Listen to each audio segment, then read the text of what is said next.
හයියාලුවනේ සුබදවසක් කරට මඟ දරුත් අර්ගෙනාවේ අලුත්ම මාතෘකාව මේ ගැන රටේ කිසි කෙනෙක් හිතන්නතු වෙන්න පුළුවන් එනට මේක සාමාන්‍ය හිතන්න ඕන දෙයක් මයිකන්නේ ගනිති මේ ගැටලුවක් එන්න පුළුවන් එමනැත්තං සභාධර්මය විසින් කරන දෙයක් එන්න පුළුවන් මහිතන සභාධර්මයෙන් තම මේ දෙවෙන්නේ ඉගන්නේ නිදස් ලබාගත්තර පස්සේ මේ දක්වා ඒ ගතවිච්ච දශගාතක් කාලි තුළ කිසිම කාලෙක කිසිම දශකයක් අපි නිදහසේ ජීවත්තරන ඒ හැම දශකයකම වගේ මොක් මෝ ප්‍රශ්නයක් තිබිලා තියෙනවා අපේ රටට ඒක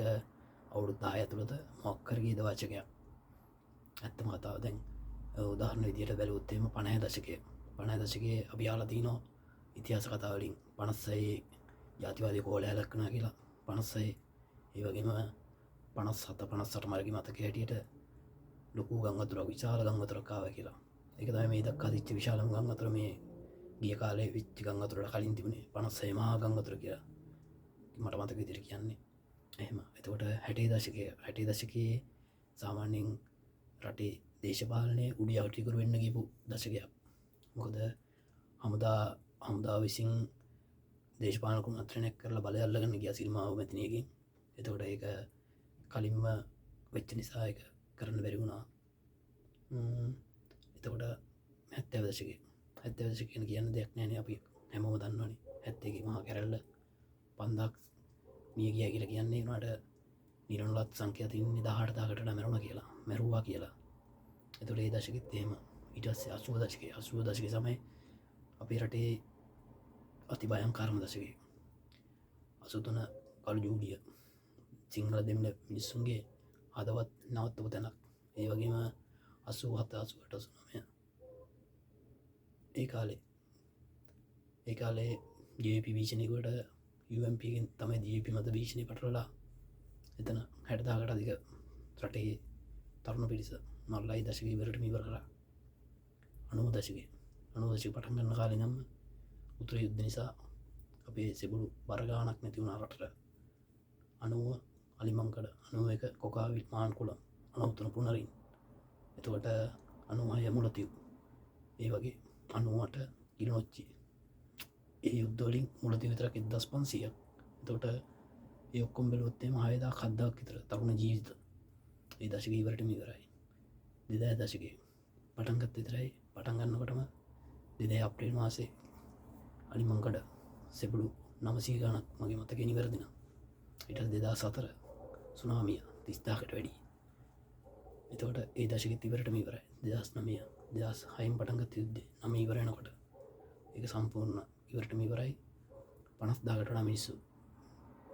ඒ කියන්නේ ස්වභාවික මරණ කොහොමද වෙනවනේ එහෙම නෙවෙයි අස්වාභාවික විදියට ඒ කියන්නේ වෙච්ච දේවල් එක්ක ඒ කියන්නේ કૃතිම වෙච්ච දේවල් එතකොට ඊට පස්සේ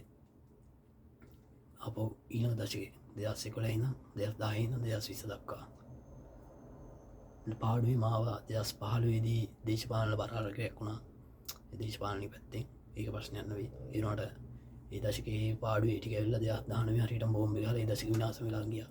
ඊට 2019 අන්තිම කොරෝනා ආවා කොරෝනා වලින් ඉතුරු ටිකක් ඉවරයි දැන් මේ දශකයේ 2022 බලාරකලේ ඒක නම් ජීවිත හානි කිසි දෙයක් නැහැ ඒක ප්‍රශ්නයක් නැහැ අපි හිතුවා මමත් හිතුවා මෙච්චර කාලයක් කියලා මේ දශකේ පාඩුවේ යන්න පුළුවන් ඒ කියලා ඒත් උනේ කිසිවක් නොහිතපු දෙයක් 2025 නොවැම්බර් 27 වෙච්ච කේද වාචකේ ඒ ප්‍රශ්නෙත් එක්ක එතකොට ඔයාලට තේරෙනව නේද කියන්නේ කිසිම කාලෙක එහෙම දෙයක් වෙන්නේ නැහැ ඒක මම හිතන්නේ සභා ධර්ම විසින් ජනතාව පාලනය කරන වෙන්නත් පුළුවන් කෘතිම දේවල් කියන්නේ ස්වභාවික මරණත් වෙන්නේ නැති විදියට එක්ක යුද්ධ එහෙම නැත්නම් ව්‍යාසන ඒ මගින් පෘථිවි ජනග්‍රහණය පාලනය අපේ රටේ විතර නෙවෙයි මේක ලෝකේ හැමතැනම වැදගත් ඒ කියන්නේ ලෝකේ හැමතැනම මෙහෙම වෙන්න පුළුවන් දැන් අදටත් මේ වෙලාවෙත් ලෝකෙ තැන්වල ගහ ගන්න පුළුවන් ගහ ගන්නවා ඒ කියන්නේ යුක්‍රේන් රුසියා එක ඉවරයක් නැති ඒ වගේ ඉතින් ඒ යන විදිය බැලුවොත් අපි කල්පනා කරන්න ඕන කොහොම හරි කරලා අපේ රටේ ඊළඟ දශකයේ හරි කිසිම ප්‍රශ්නයක් නොවන විදිහට පවත්වාගෙන යන්න පුළුවන් වාතාවරණයක් හදාගන්න පුළුවන් වුණොත් එහෙම ඒ කියන්නේ විද්‍යාත්මක ස්වභාවික යාදන වුණත් විලාසනයක අපිට දැනගෙන ඉවිල්ලා ඒකෙන් ආරක්ෂා වෙන්න ක්‍රමත් එක්ක බලලා එහෙම යුද්ධ එහෙම නම් මම හිතන්නේ මේ ආණ්ඩුව තියෙන තුරාවට ආපහු යුද්ධයක් ඇති කියලා ලංකාවේ මේ ආණ්ඩුව දිගටම යනවා කියන්නේ කොහොමත් කවදා යුද්ධයක් ඇති වෙන්නේ නැහැ එම් බැලුවොත් එහෙම මං හිතනවා රජය වෙන දේවල්වලට වඩා ගොඩක් මේ ගැන හිතන රජය මිනිස්සු ගැන හිතන මිනිස්සුන්ට ආදරය කරන එහෙම බලද්දී අනිවාර්යෙන් ඊළඟ දශකේ හරි අපි පුළුවන් විදියට 48න් පස්සේ අද වෙනකන් එක දශකයක් නිදහසේ ගෙවිච්ච නැති වුණත් 2030 ඉඳන් 40 දක්වා ඒ දශකයේ ඇතුළත කිසිම ප්‍රශ්නයක් නෙවෙයි අපේ රට පවත්වාගෙන යන්න පුළුවන් තත්ත්වයක් අපි හදාගමු. ස්වභාවික ව්‍යාසනයක් වුණත් ඒකෙන් බේරෙන්න ක්‍රම එක්ක තාක්ෂණෙත් එක්ක ඒක යුද්ධ වලට අපි කොහොමවත් යන්නේ නැහැ කියලා මම හිතනවා. මොකද රට ඇතුලේ අභ්‍යන්තර යුද්ධයක් වෙන්නේ නැහැ. මේ රජයේ තියෙන එක 100%ක් විශ්වාසයි. මාලිමා රජය.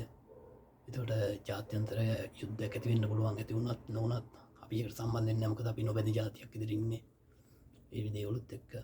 ඉතින් මම ඔය හැමෝටම කියන්නේ ඊළඟ දශකයේ මේ අවුරුදු පහක් මේ විදිහට ලස්සන ජීවත් වෙලා ඊළඟ දශකයේ කාගේවත් ඇස්වලට කඳුළු නැති වෙන ලස්සන දශකයක් විදිහට ඊට පස්සේ ඉඳන් රට ලස්සනට ඉස්සරහට අරන් යමු කියන එක. එහෙනම් ගිහින් සුබ දවසක් ඔයාලට ආයෙ අලුත් වීඩියෝ එකකින් මේ වගේම ගැටලුවක් අරගෙන ඔය ඉස්සරහට එන්න. ගැටලුවක් කියන්නේ ප්‍රශ්න අරගෙන එනව නෙවෙයි. මේ වගේම කවුරුත් නොහිතන මාතෘකාවක්. ඒ කියන්නේ රටේ දේවල් එක්ක හිතන්නේ නැති ඔය සාමාන්‍ය දේවල් වුණත් මං හිතනවා ඔය දේවල් වලින් මොනවා හරි දෙයක් අපිට අනිවාර්යෙන් ගන්න දෙයක් තියෙනවා කියලා. ඒ වගේ මම සාමාන්‍ය අර ඕවර් තින්කින් වගේ කියන්නේ ඔය ගැන ලොකුවට හිතනවා හරියට හොයලා බලලා මෙහෙම සාධකත් එක්ක නැත්නම් හිතලු කියන්නේ හිතට ආපු දේවල් මට අර දැනෙන විදිහ මං කිව්වේ ඒක ඉතින් ඇත්තක් නැත්තේත් නෑ නේද? ඔයගොල්ලෝ හිතලා බලුවොත් මං කියපු දේවලුත් එක්ක කියන්නේ ඒ හැම දශකෙම වෙච්ච ප්‍රශ්නත් එක්ක එහෙම අපි අද ඉඳන් හරි ඉස්සරහට රටේ මිනිස්සුන්ට කඳුළු නැති ලස්සන ජීවිතයක් ලස්සන අනාගතයක් ප්‍රාර්ථනා කරමු. එහෙනම් සුබ දවසක් පරිස්සමෙන් ඉන්න.